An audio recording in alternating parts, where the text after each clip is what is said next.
Hey guys, my name is Ricky. I'm a flight instructor, commercial pilot, entrepreneur, and your host of the Positive Rate Aviation podcast. Welcome to season 2. This season, we're going to continue our climb into the art of leadership, growth, and success through the lens of aviation. We're going beyond the basics. We're going to be exploring new horizons in personal development, mindset, and the strategies that help performers stay above the turbulence. From cockpit wisdom to real-world leadership lessons, each episode is designed to help you level up, lead with purpose, and keep your life and career in a positive rate of climb. So buckle up. It's time to set your heading, add some power, continue your ascent towards your full potential. All right, aviators, welcome back to another episode of the Positive Rate Aviation podcast. I'm your host, Ricky Skinner, and today I'm joined by my guest, Mark Hardcastle, retired United Airlines captain. Mark, how are you doing today, sir? It's a good day, man. You know, when you got this much gray hair on your head and all these wrinkles on your face, any day that you're upright and warm to the touch is a good day. On the right side of the grass, brother, it's a good thing. Absolutely. Hey, anytime you can be vertical as opposed to being horizontal, I think it's a good day, right? Yeah. How about you? You having a good day? It's midweek now here where we are. You having a good week? So far, so good. I can't complain. And if I did, I'm not sure who would listen. So, I say that all the time. Hey, people tell me they can't complain. I say, oh, sure you can. You Just can. nobody listens. Absolutely. Nobody listens. Yeah. It's funny. We were having a conversation before we started recording here about the military and things like that. And yeah. That just made me think, been in the military long enough, you definitely realize that you could complain, but no one's really going to care, right? So, but yeah, really excited to have you on. We connected some time ago. I believe it was late last year or early this year. We connected, and then of course life happens and people get busy and things of that nature. But nonetheless, we're here today and really grateful and excited to have you here. A lot of lessons to be learned. And I'm excited to kind of see where this goes. Thanks for having me on, man. I hope I can contribute something worthwhile. I tell people I've got now 66 years worth of stories that I paid for with my life. Mm-hmm. And my favorite sound in the world is the sound of my own voice. So I like being on the podcast because I get to talk. Hey, well, you are in the right place, my friend. Cool. Well, so without further ado, just if you could tell us maybe just a little bit about yourself, just a quick kind of background, and then we'll kind of get into it. Yeah, man. So the thing that brings me on is, as you said, I'm a retired airline pilot. I was with United for 32 years.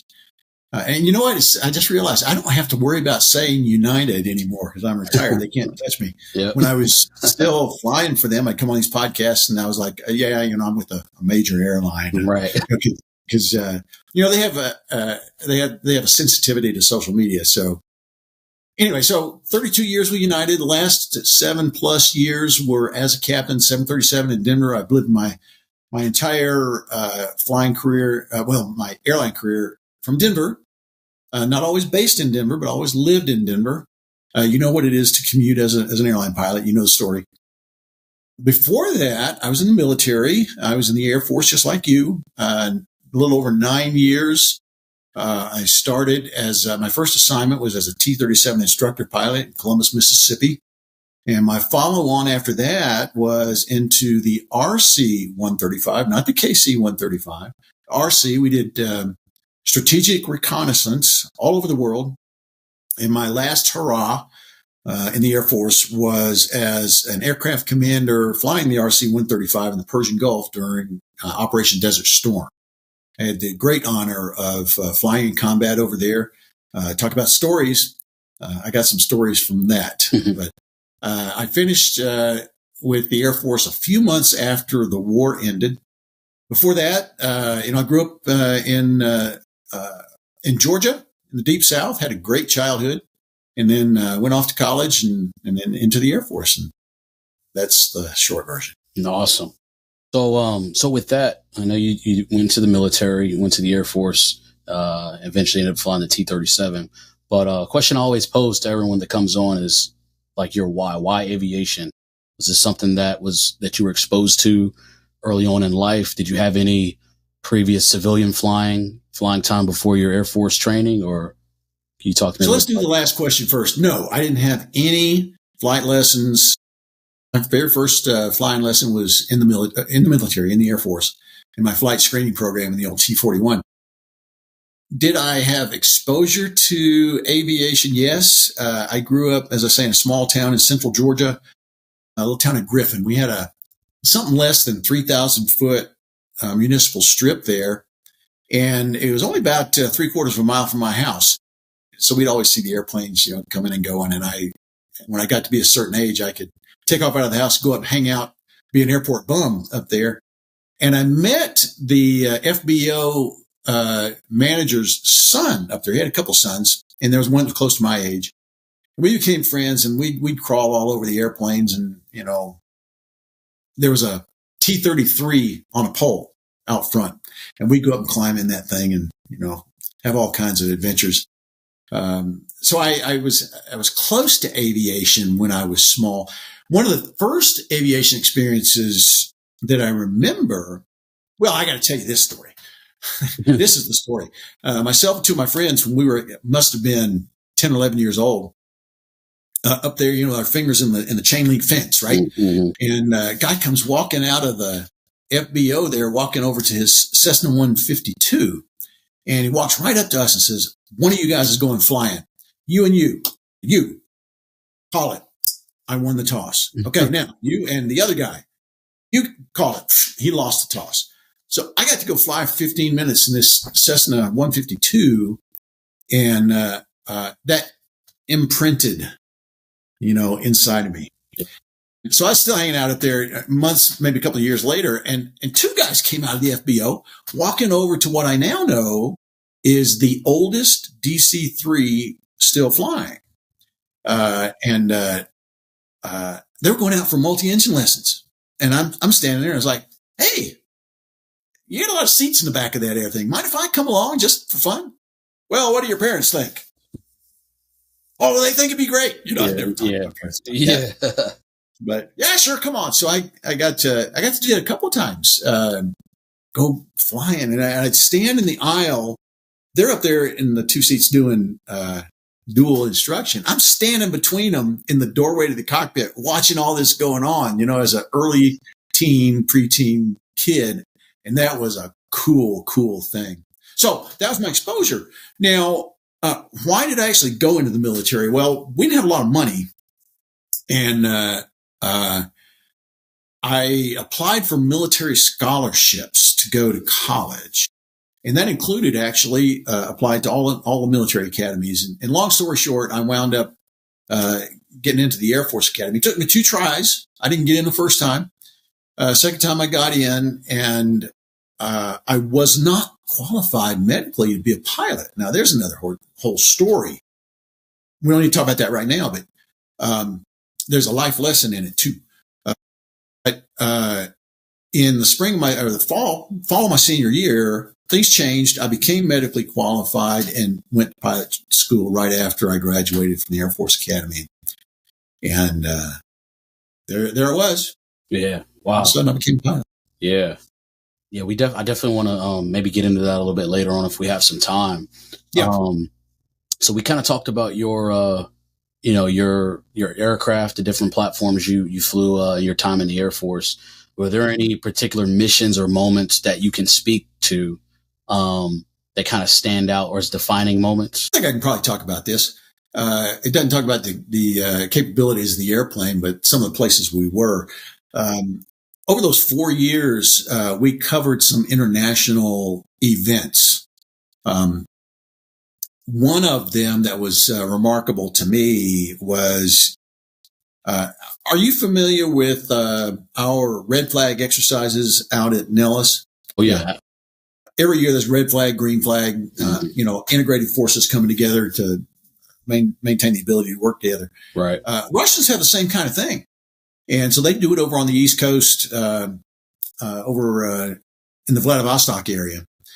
And so we'd go over there and get close. And so this was a multi-day exercise. And we were on station out there over the water. And all of a sudden, we're looking for airplanes because we're not talking to anybody. And right over there, coming off the water, heading into the land was a TU-95 Bear bomber. just flew right underneath us, 500 feet. Wow. That was a cool moment. Another time, there was a time when a Russian nuclear sub sank off the coast of Norway, and we got called to go cover that. We set up an orbit over the rescue operation, and again, without saying how we did it or what our capabilities were, we were able to gather a lot of good information. Yeah.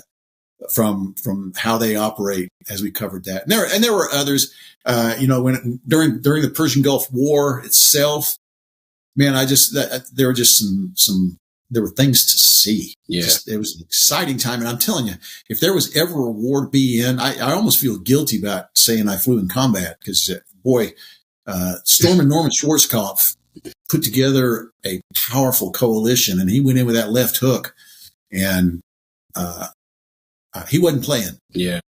And so it was over with pretty quick. We did some devastation to Iraq, and but man, I saw some things. Yeah, man.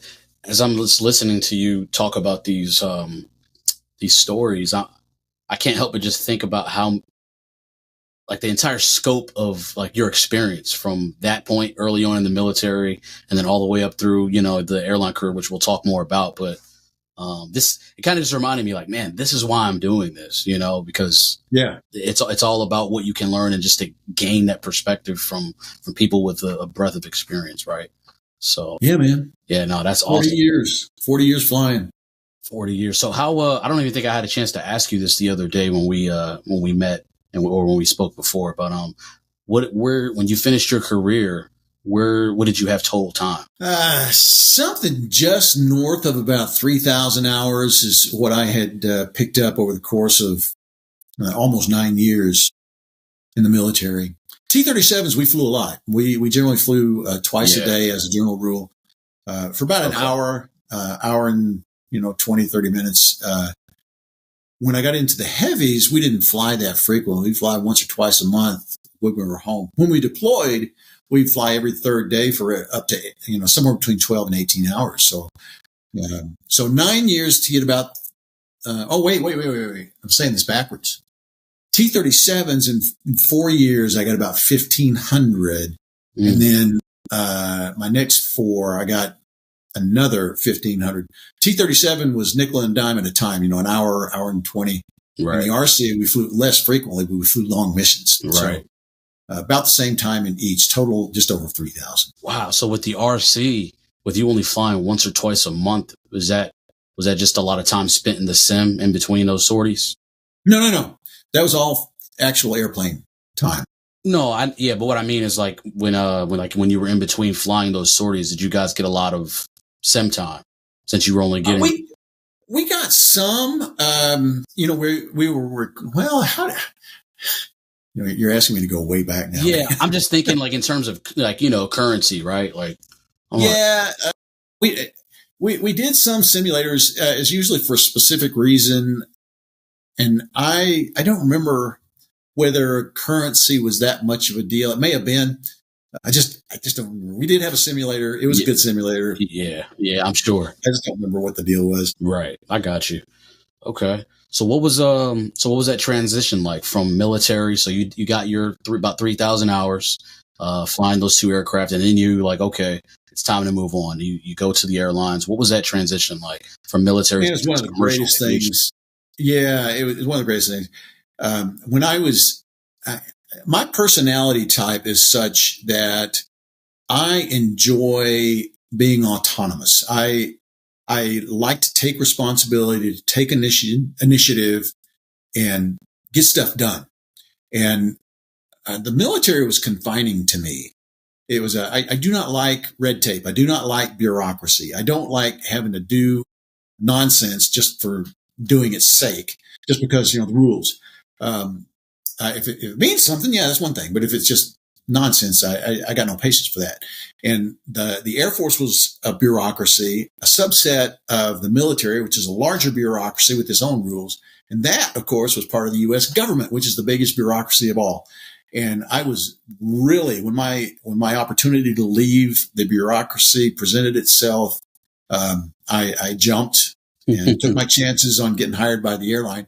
And then, whereas, with all these levels of supervision, when I was aircraft commander in the RC-135, I had I don't know, maybe a dozen supervisors, all trying to give orders, tell me what to do.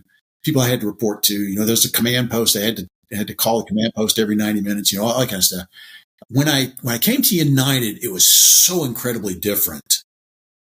To describe how United operated they hired people to be pilots, that they were looking for people who could take initiative and operate in a very dynamic environment without a lot of supervision and get stuff done well and good and within the regulations and that kind of stuff. So when I was right after my training, they checked me out in the 757. Said, okay, now you got to go out and that was all in the simulator. Now at United, the simulators, even 32 years ago, were very good. They were so good that I could get my type rating, get qualified in the airplane without ever getting in a jet. Yeah. My very first time in the jet, I had passengers, wow, which I was fascinated by, but that's how good it was. So I finished in the simulator. They said, all right, now go fly. Call us back in 3 months. And that was because I was going to work in the training center. So they said, go ahead and get some experience. And I'm a new hire, going to be an instructor. Who would have thought? Right. But here's the story. The story is go fly. Here's the schedules. Here are the different domiciles. Pick a flight. Call the first officer. Tell him you're taking his flight. He gets to stay home, get paid. And you can fly out of any domicile. So I picked a trip out of Chicago. And called the guy up and said, hey, can I have your trip? He's like, yeah, sure. Stay home, get paid. Okay, well, I'm in Denver. If I was in the Air Force, they would have said, okay, come over to our office. We will make a reservation. We will make a hotel. We will give you a ticket. We will take you by the hand and, tell you step by step where you're going. And they're just like, get yourself there. Make it happen. So I walked up to United's ticket counter in the training center and said, hey, I'm supposed to go to Chicago. And they're like, yeah, are you on a ticket or space available? I'm on a ticket. I'm going, on orders. Okay, here's your ticket. Okay. So I got a ticket. Now, how do I get, well, I go to the airport. My flight leaves at such a time. I want to be there nobody told me what time to be at the airport. Right. Go to the airport, get on the plane. Okay. I landed in Chicago. I got a hotel. How do I get to a hotel? Well, get to the hotel. Nobody's taking me by the hand. They're allowing me to just get it done. And they're taking care of, management stuff. They're like, we hired you to be able to do this. And my entire career was like that. And, when I became a captain, it was even more, I had more stuff to do, more stuff to manage, more authority, more responsibility, but nobody was looking over my shoulder. I think I got a total of 3 calls in 7 years from my boss, my chief pilot. And it was because here's the first call I ever got from my chief pilot. Hey, Mark, you refused an airplane a couple days ago for maintenance. Yeah, I did. Okay. I'm going to tell you right up front, I am not second guessing your decision to shoot down that airplane for maintenance, but you're required to write a report when you do that. It's been a couple of days. Dude, I need the report.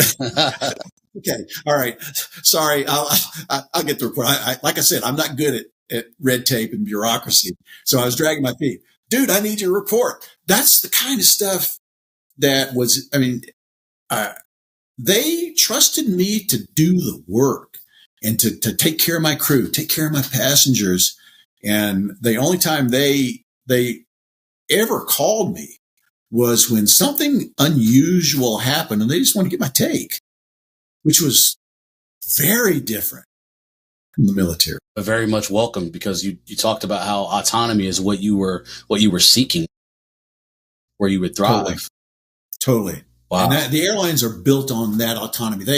They hire people to be captains. Mm-hmm. And in my day, very different now, but when I was hired, it took a while to become a captain. When I was a new hire, we had people who had been at the airline spent 20 years then as a flight engineer. You know what a flight engineer is? I've heard of it. I'm not exactly sure what. 20 years as a flight engineer, and they would upgrade to first officer, spend a year or two as first officer, and then jump across to the left seat, and then move up to the wide bodies. So it took a long time to get to be a captain back then. Now we have people at United who are coming off probation and going right into the left seat 737s. It's a whole different world now. Yeah, for sure. Where was I going with that? Something about taking a while to get to be captain. So they hire people to be captain, right? Mm-hmm. So even though these guys knew it's going to be a minute, before they get to be captain, right? And the people that are hiring them know it's going to be a while. These new pilots were expected to learn and pick brains and get to know the industry, the airline itself, the airplanes, so that when they got into a position of authority, they were ready to go. And they didn't need to be handheld. Mm. Wow. 18,000 pilots at United right now. And roughly half captains, roughly half first officers. Okay. How many supervisors do you need to supervise 18,000 pilots? Well, I'll tell you this. It's a different number than it would have been in the Air Force by an order of magnitude. Right. And I guess another question is, as opposed to how many would you need to supervise, how many would you need to effectively supervise? Right. and the airline has lessons there that the military could learn from. Yeah, for sure. Give the guy the training that he needs, give him the tools that he needs, give him a mission and turn him loose. Don't sit on his shoulder and start, hey, what are you doing? Right. What are you doing? Why are you doing that?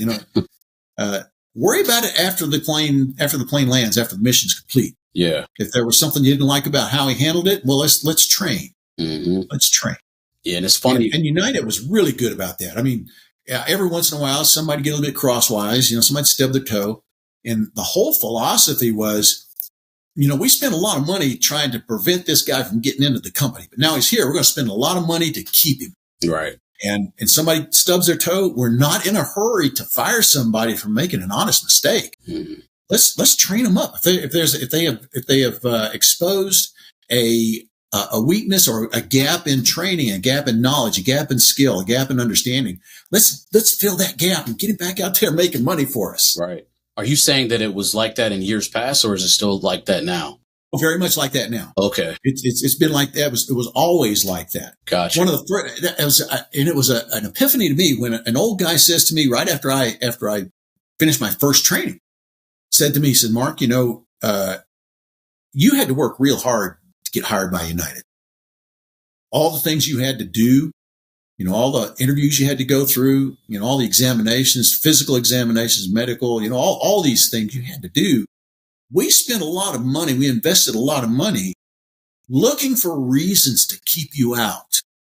But now you're here. Mm-hmm. We're going to spend a lot of energy, a lot of time, a lot of money to keep you. We do not want to lose you. Right. That was, now 30, 35 years ago. Right. And it was like that my entire career. Mm. Well, it's good to see that some things kind of stay the same because there's a lot of changes. You got me thinking about that when you mentioned before how, you have the liberty now to freely say, hey, I flew for United and the whole constraints of social media, presence, right? Because I can tell you, as you've probably seen, there's quite a few United pilots that are quote unquote Instagram famous now. Yes. And and I know you retired last year, correct? Yeah, March a year ago. Yeah, a year ago. So were you seeing that shift with that kind of the growth of, social media and, just exposure on the aviation industry? Like, did you see a lot of that personally start to change? Absolutely. When I started, there was no social media. Right. There was no internet. Right. Like I said, a lot of gray hair here, a lot of wrinkles. So I walked through the birth of the internet, and email and social media over time and whatnot, and nobody knew what it was. Nobody knew what to deal with, how to deal with it. And, the reality is, here's the big picture. The big picture is when I was wearing the uniform, I was a walking billboard for United Airlines. And so I was representing the company. So I could not do anything that would embarrass the company. Right? I had to be careful to try not to.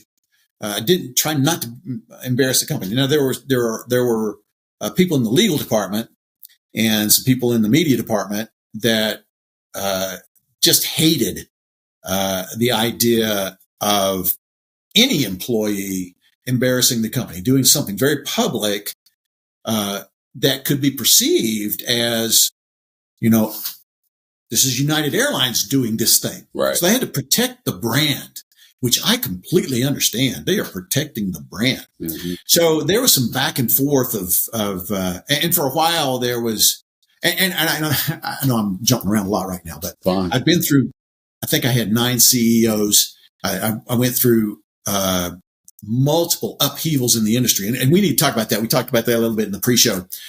Multiple upheavals and changes of management, changes of philosophy. Right now, things at United are the best they have been for my entire career. Mm-hmm. In the sense that I think management makes sense in the way they approach things. In the past, it wasn't always that way. So take that to the internet. And when the internet was new, somebody would do something. I was proud of being a United pilot. I was proud to be seen in United Airlines uniform. And so there were people who got a little careless and would mention United while they were doing something they shouldn't have been doing, or they do something they shouldn't have been doing while they're wearing the uniform. And that became a little bit of an issue. And so there were, way back then, the company was trying to figure out, well, do we discipline this person? Or what? How do we handle this? I mean, what does this mean that this happened on the internet? Right. And so over time, it got to the point where, okay, the internet is now real. People are going to be on. People are going to be getting Insta famous. Now, are we going to make them do this while in denial of their employment? Or is there a way that we can take advantage of this? So the way it ultimately turned out, and I think is still true now, current news standing. I think you know what I'm talking about there. And if not, I'll make it explicit here in a minute. But what United did that I thought was so cool was right around the time that I became a captain, policy came out. So this is our social media policy now. We love what our employees can do for us and make us look really cool on the internet, on all the social media platforms. So we will encourage that now. Please go out there with your uniform on if you want to. Dance in the aisles, do all the things the flight attendants do. Right. Pilots, do show yourself in the terminal, handing out wings to kids and all that kind of stuff. That's all cool. But what we insist on is on all of your platforms that you participate in, you have a disclaimer right up front that, hey, I work for United Airlines, but I do not represent United Airlines. All my opinions, everything I say is my own. It's just me. You might see me in a uniform, but this is not United Airlines talking. So they were able to sort of put daylight between their employees on social media and their need to protect the brand. Right. So so that's the big picture. Now, can somebody go too far? Absolutely. Uh-huh. And as we talk, we're now mid-August, and anybody who has any internet savvy right now that has an interest in flying and piloting knows that we had a pilot that went too far very recently. And so again, United finds itself back in the place of, what do we do about this? Yeah. How do we, we told people they can go on the internet. When we told them to use their best judgment, and we told them to, post that they're not representing United, okay, has this guy done something so egregious that we can't let it go? So they're back in the place of trying to figure that out now. So with all that being said, do you think it's, in your opinion, do you think it's beneficial to have pilots, whether it's United or any other airline, with a social media presence? 100%. Okay. It's a social media world. It's the internet world now. And, well, I'll give you an example from myself. I took the idea of customer service as a captain and turned it into a thing. Back when I was in the Air Force, I learned this in the Air Force. A very wise mentor of mine said, Mark, you can be a snack bar officer. It's a menial job. It can be meaningless, and you can just do that. Or whatever you're doing, you can turn it into something cool. You can be the coolest snack bar officer in the world. That you just get creative and do things. Turn it into something, man, and that'll get people's attention. And I had this knack, I had a heart for customer service. I saw something going on that I thought I, as a captain, could impact. How can I do that? What can I turn this into? Say all that to say this. United ultimately recognized what I was doing. And when the time came for me to retire, they gave me a social media send-off. It was a video. They sent a camera crew to follow me for my last 2 days as an airline pilot. Mm-hmm. And I'm thinking back to that now. I'm getting all misty thinking back, reminiscing about that. It's such a good thing. And that, as of now, a year and a half since I retired, it went out on all the social media platforms. They blasted it out in late April last year. It was International Pilots Day. Boom, out this thing went. And if anybody wants to go see it, do a web search for United Pilot Legend Retires. Use those keywords. It'll come up. Anyway, that video, you want to guess how many times in a year and a half it's been seen? All right, before you say it, pick a number and then double it. Wow. Okay. I was going to say, I was going to throw out 250,000. So that put it at 5 million, half a million, right? Yeah. 3.2 million views. Wow. So they made this thing a feel good video. It was depending on which platform you're looking at, it was between 1:40 and 2 minutes long, and they sent it out everywhere. It became they used it as a commercial, and it was a feel good. United Pilot retires after 32 years, and it was just so cool. They showed me handing out wings to kids, giving a PA out at the podium before, and then they had one little clip of me standing in the galley looking back down the aisle of the airplane on board. So United was able to use that and turn that into something to represent the brand in the 21st century.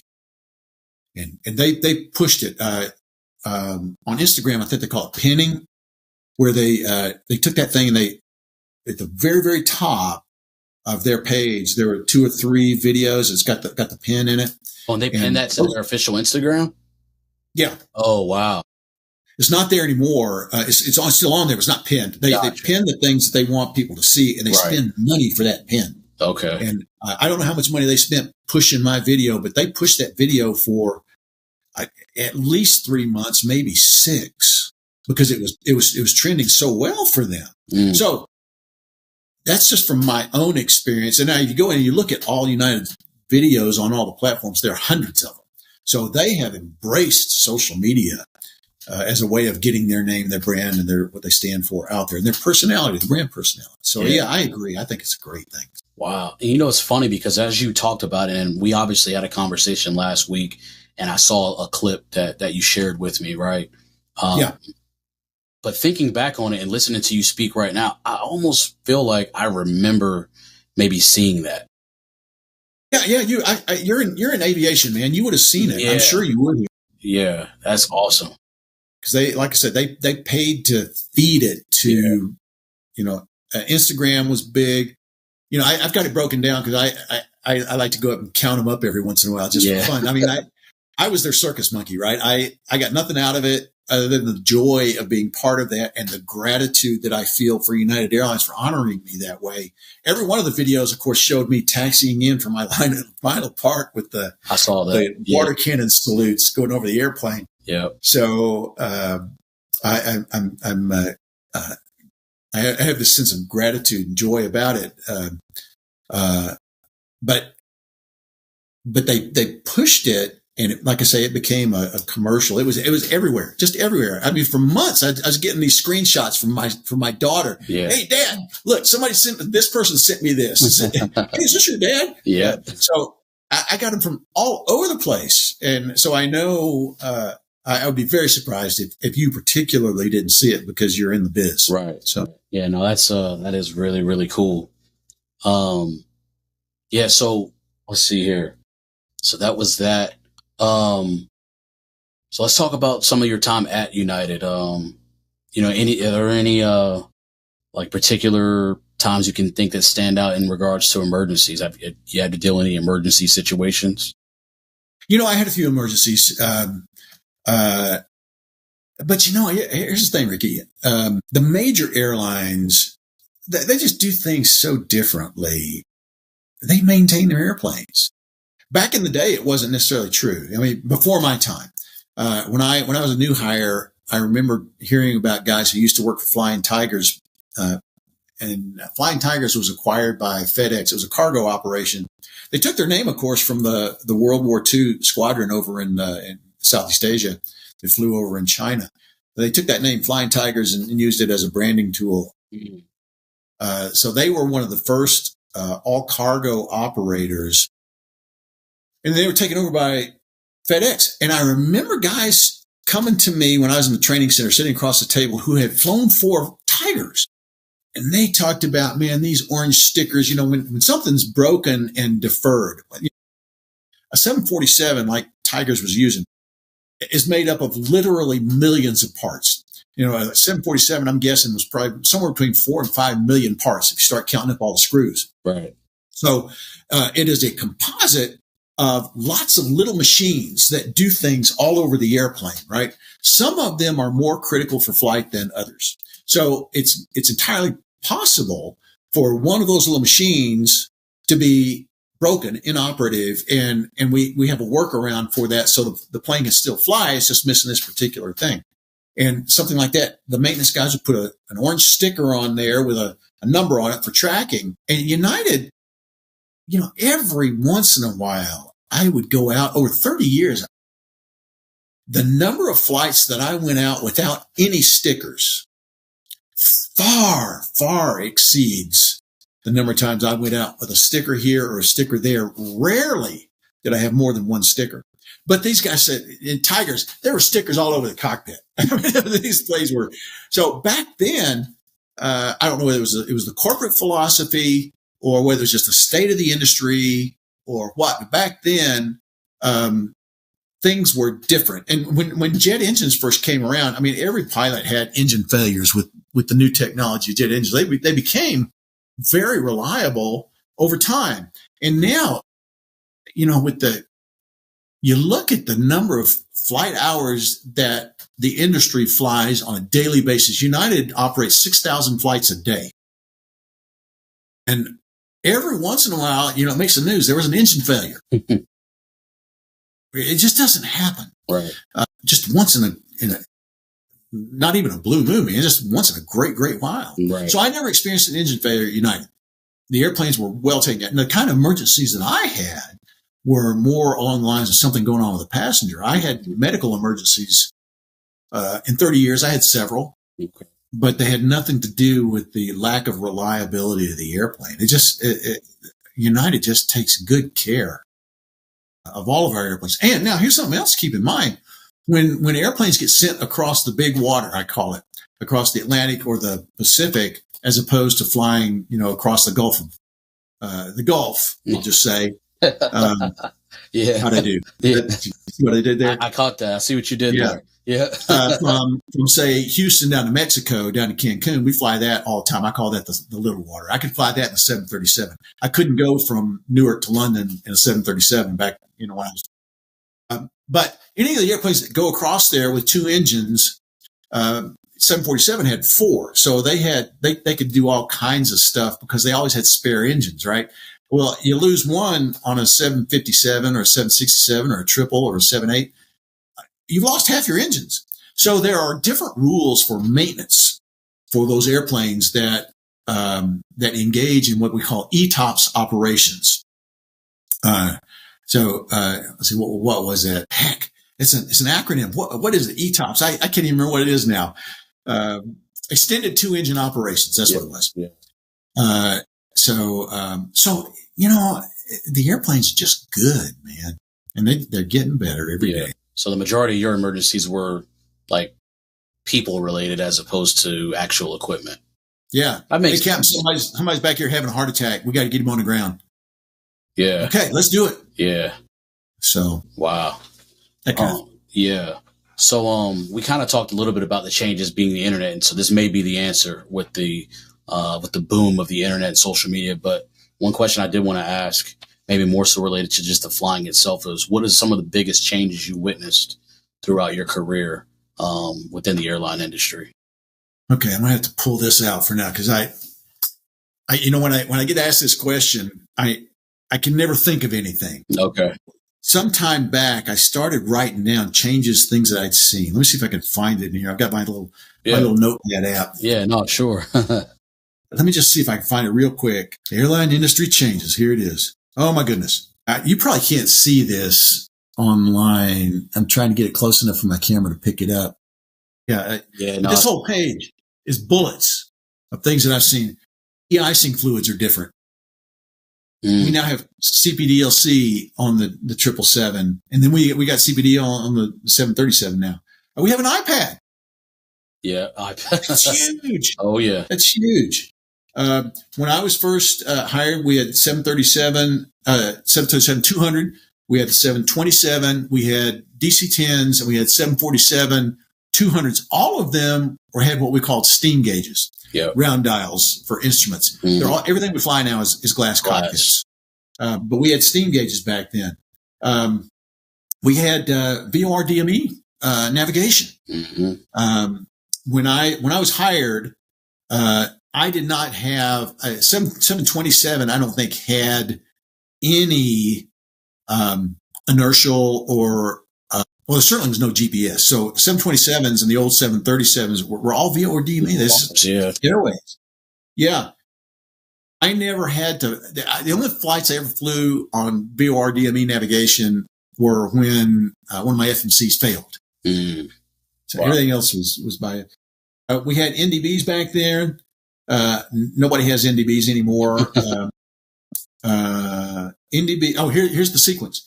We went from NDBs to VURs, tied to ILS, and then to RNAV approaches. Yep. NDB approaches, VOR approaches, ILS, now RNAV. We can do those completely autonomously now with onboard equipment only. Mm-hmm. They're within feet. They're really fantastic. Category 3, autolands. The airplanes are capable of going to 0-0. We didn't fly them that low. I don't think the FAA is quite comfortable with 0-0, but our more advanced 3 autopilot airplanes can go to 300 RVR, 300 foot visibility, for those of you who don't know. Appendix H FAA training versus AQP. I saw that transition. There's a change in philosophy of how we want pilots to interact with each other in the training environment. We used to be everything was bifurcated, and the pilot who's being tested couldn't get any assistance from the other pilot in the cockpit. We don't operate that in the real world. So at some point, bing, light bulb went on, and somebody said, we really ought to train this way too and check this way. So that's when it became AQP versus Appendix H. We now have, we can push back from the gate without calling anybody. Silent push. And taxi. Chicago, the airport. When I was first hired, we had taxiways with the names of the Stub, the Hangar Row, the Scenic, those kinds of, take the Stub to the hangar to connect on the inner scenic, whatever, that kind of thing. Now it's all Alpha, Bravo, Charlie, as it should be. With the new runways, everything's laid out different. And it just goes on here. We didn't have TCAS. We didn't have RAS, RAAS, the Runway Advisory System. Didn't have RNAV approaches. Here's one. When I was new hired, I could come from the hotel at some of our smaller stations, walk right past the ticket counter, out onto the ramp, and right up to onto the air stairs. Imagine. That was all pre 9/11, I'm sure. Oh yeah. Passenger screening is now very different. Here's a fun one. I can call home on a cell phone from Singapore. Yeah. I mean, when I was a kid, the phone's hanging on the wall, right? Yeah. And you take the receiver down and you had to dial with a rotary dial, all that kind of stuff. And so we went from phones on the wall to, you've heard the story. Now we got cell phones, and not only do we have cell phones that we can call across town, we can call all the way around the world on a cell phone. And now it's gone from cell phone to internet. Right. Like the other day, you and I spoke via Instagram. Didn't even need a cell phone for that.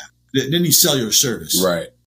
So those are some of the changes I've seen over the course of 32 years. Yeah. So one of those that actually jumped out at me, you mentioned the for the pushback. I think you said it was So can you talk about that a little bit? Because it's a cool thing. When we go in and do our pre-flight, we're sitting there in the cockpit, and there's the glass, of the terminal right there in front of me. I'm looking out the window, and down the concourse and up in a tower is the ramp controllers. Now that position is different at different airports, but regardless of where you are, in most places, not true in all places, but in most places, by a very, very high majority, you have to get clearance from somebody. Got to call and ask for permission before you can have the tug driver push the airplane back off the gate. And at Denver, we now have over 500 operations per day. Now, if you don't have a sense of scale, because you're just not involved in that, that's a big number. That's a lot of airplanes moving back and forth along the concourse. And so for those airplanes to have to make a radio call to be able to push back and then call the same guy and ask for permission to taxi. And then we go off the ramp to the FAA ground controller. And then same thing coming the other way. You come from the FAA into the ramp. You got to get permission to enter the ramp from the ramp controller. So those guys, the frequency is very, very busy. And that became a bottleneck. And for years, we were frustrated by, we're ready to go. Yeah. And I've been waiting.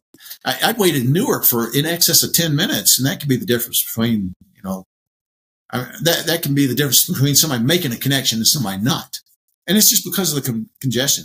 Well, now in many of our airports, we have this ability through our data link in the FMC, the flight management computer. Mm-hmm. We can send a text basically to the guy in the ramp. He looks at his screen and says, okay. And then he would call us back. So it's only a one way. We'd send the data link asking for push without making a radio call, silent. And then he'd look and then he'd call us back. We'd have to get a positive radio call to push back. And then they were in the process of starting to ask for taxi the same way. We could send a message, hey, we got our engines going. We're ready for taxi. Boom, data link. And then he'd look. It's like, okay. And then he'd make the radio call. Okay, you're cleared to taxi westbound on, whatever taxiway. So, huge improvement in radio traffic on the ramp there in Denver. Yeah, absolutely. I didn't even write this down, but just listen to you made me think about this. Cause it's not every day that I get to speak to an airline captain. So the general public, they often have, complaints. Again, we've talked a lot about social media, and when we see people like to complain when there's delays, whether it's weather, maintenance, whatever the case may be. Yeah. So again, I just literally just thought about this. So as someone who was in this profession for 32 years, for anyone that might be watching this, that is a passenger, they get frustrated with these delays. What is one thing you would like to tell them from the flight deck? Whether it's like, hey, be patient with us, whatever the case, like what would you say to kind of, maybe put people's minds at ease and just trust the process? Yeah. 100% of the time, we're all on the same page. We all have the same priority. You really want to get to your destination. We really want to get you there for a whole host of reasons. You might be my first flight on a 3-leg day. I don't want my day to get, this is just worst case selfish scenario. I don't want to have my day drug out. If I'm 45 minutes late on the first flight, and then the next flight is delayed by a mechanical, and then my third flight gets delayed by a thunderstorm coming through, I might end up running out of crew duty day and having to stay someplace I don't want to stay. I'm not planning on staying. So that's just, it's as simple as that. Now, that said, the vast majority of your captains, your pilots, really want to serve you well. We do this. We signed up to be the guy that knows how to operate the jet so that you can get to your moments. That there it is. Most of us, now there are some guys, it's union. We got a contract pay rate, and there's some guys that are just happy to walk down the jet bridge, turn a step onto the airplane, turn left, do their cockpit thing, close the door. And even those guys, even the most cynical of those guys, understands that we have people to take care of our passengers. Out in the boarding area, it's our customer service representatives. They are there to take care of our passengers. And they have a heart for it. Sometimes they get so beat up, it's hard to see it. But there are very few CSRs out in the boarding area who are not really, who don't have a heart to serve. Same thing with our flight attendants, our onboard service staff.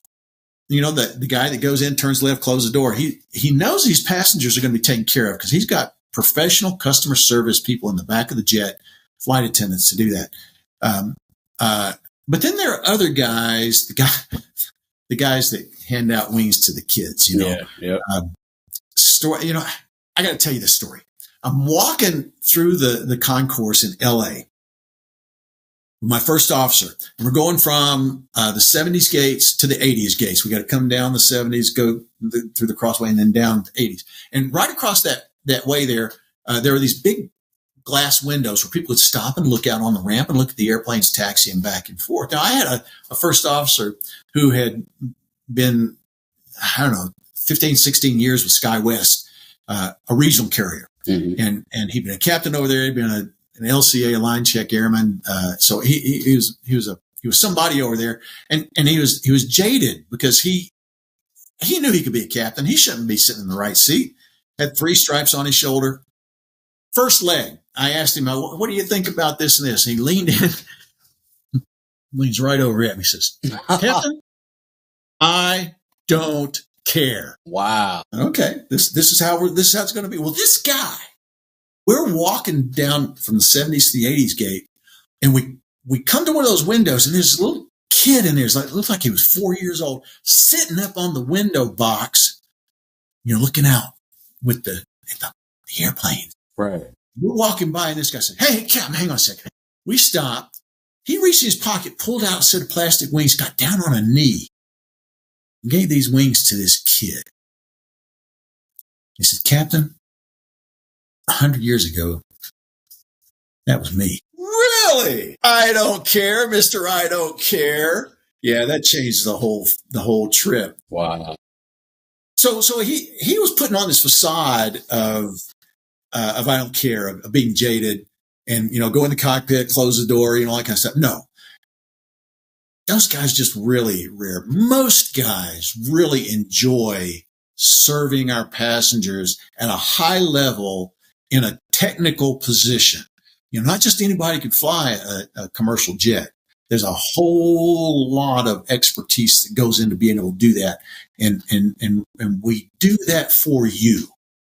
It's a fun job. It's a fun position. It has its challenges. It has its frustrations, just like any other thing. Right. But the baseline motivation is, I know you're frustrated, and I am doing everything I can. And let me tell you, as a captain, there's a lot of things I can do. Mm-hmm. And if we're not moving, there's a real good reason why. Now, the guys who broken the code, it took me a minute to break the code, but once I broke the code, I realized that when that stuff happens, it makes all the difference in the world if I just pick up the microphone and just say a few words. Hey, folks, here's what's going on. I know your pushback time has come and gone. We haven't moved. Here's why. And here's how long I think it's going to take. And I will get a report from the people who are causing or handling or managing this thing in about 10 minutes. So I should be able to get back to you in about 15. If we're not rolling by then, I'll give you an update. Yeah. And boy, that just has a way of just simmering everything down. Mm-hmm. So the pastors back there who really want to go, if they can hear from the captain why, then that works to put most of them, if not completely at ease, at least it gives them a level of understanding, and the anger comes down a little bit. Yeah, brings that anxiety down too. A little bit of communication goes a long way, but even more so, that's real. Yeah, and even more so to your point, like you said, I think passengers knowing that they've got, two pilots up front that are not only compassionate, but, respective technical experts, in their field, right? So if you can take the fact that that they've got the technical expertise combined with that compassion, then hopefully I think I'd feel comfortable in saying, where you mentioned the vast majority of pilots, they want to provide that good customer service. I think the vast majority of people can at least be understanding that you guys are doing, everything that you can. And that was my experience. Yeah. You got the characters. Of course. Yeah. Back during COVID, that was a thing. We had passengers who just wanted to make a statement, right? Mm-hmm. And so I'm the guy. If there's anybody out there that wants to get the passengers where they want to go, I'm the guy. Right. But there were some passengers who they made it very clear that they didn't need to go. So that was gonna be my next question. So you've had to put some people off the airplane? 100%. Yeah. Is that through your flight attendants, or are you coming out of the flight deck and hey, you need to go? How does that typically work? Yeah. So obviously, if I'm going to throw somebody off, it's on the ground, right? In the air, pilots don't come out of the cockpit to manage altercations. Right. There's a lot of reasons for that. But on the ground, it usually starts when the purser, the lead flight attendant, comes up and says, "Hey, Captain, we got this passenger back here in 12 Charlie. I want to throw him off. I don't want him on my airplane." Mm-hmm. Okay, well, tell me a little more. And then there are things I can do to de-escalate and determine what's going on. And there were just as many times that I was able to save the passenger and get them where they wanted to go as there were that I wasn't able to save the passenger and throw them off. And the procedure, if you will, I don't think there's any reason I shouldn't tell you this. At least at United, the policy was, and I agree with this policy, I think it's a great policy, is we would invite the passenger to come up and step off the airplane onto the jet bridge, and I would have a conversation with them. And that's when I could either, calm them down or recognize that they're not going on my airplane. Now, when this conversation happened, every time there was a customer service supervisor right there. Okay. We don't just call the gate agent down. If we're looking at throwing somebody off the airplane, we step it up a little bit. So I always had that conversation. It was always at least three of us. It was always me, the passenger, and the customer service supervisor. And frequently I'd have the purser right there with us too as part of that conversation, because I wanted the purser to hear what this person had to say. If I was going to save this passenger, then the purser had to be comfortable taking them on board. So I'd have this conversation, and if the passenger displayed an appropriate level of understanding and contriteness, and Captain, I think I could have handled that a little bit better. Mm-hmm. I gave you my word. I'm not going to, I'm going to settle down. I'm good. I'm breathing through my nose. Yeah. We're going to be okay. If I could get him to say that, and if my purser could hear that, and then I would, I'd set the passenger aside for a minute. I'd look the purser right in the eye and say, "Tell me, are you good? If you're good, we're going to take them. If you're not good, then we're going to have some more conversation. Right. And every time I asked that, it was because I was good. I wanted them to be good. Every time I asked that, they were. Mm. There were other times I didn't bother asking because that passenger did not say the right things. In my next conversation, I turned to my customer service supervisor and just say, I'm not hearing what I need to hear. This passenger doesn't fly. And the conversation was over. At that point, I left the jet bridge, went back in the cockpit. Purser went back in, finished doing a pre-flight. And the customer service team were the ones that would extract the passenger and their bags. Gotcha. If there were people traveling with them that wanted to stay with them, they would all come off the airplane together. I had this one time when mom was causing a problem and she got tossed and dad came up to the cockpit a few minutes later and said, hey, is it okay if we fly? Yeah. So dad and the two kids flew with me to wherever we were going, and mom had to find her one way. And I can imagine the conversation, later in the house. But I was going to say, I'm like, you're probably like, hey man, at your own risk, you're more than welcome to come. I don't know what you're going to have to deal with when you get home. Wow. Not my problem. Yeah. You want to come? Sure. Yeah. I got no problem with that. That's hilarious. What's up, Positive Rate fam? Producer DeMario here. This episode with Mark has been so insightful, and there's so much more stuff that he has to share with us that we can't fit it all into one episode. But do not go too far, because episode 2 for Mark's interview is going to come out tomorrow. So come back right here for episode 2 tomorrow for Mr. Mark Hardcastle, because he's got so much more that he needs to show us.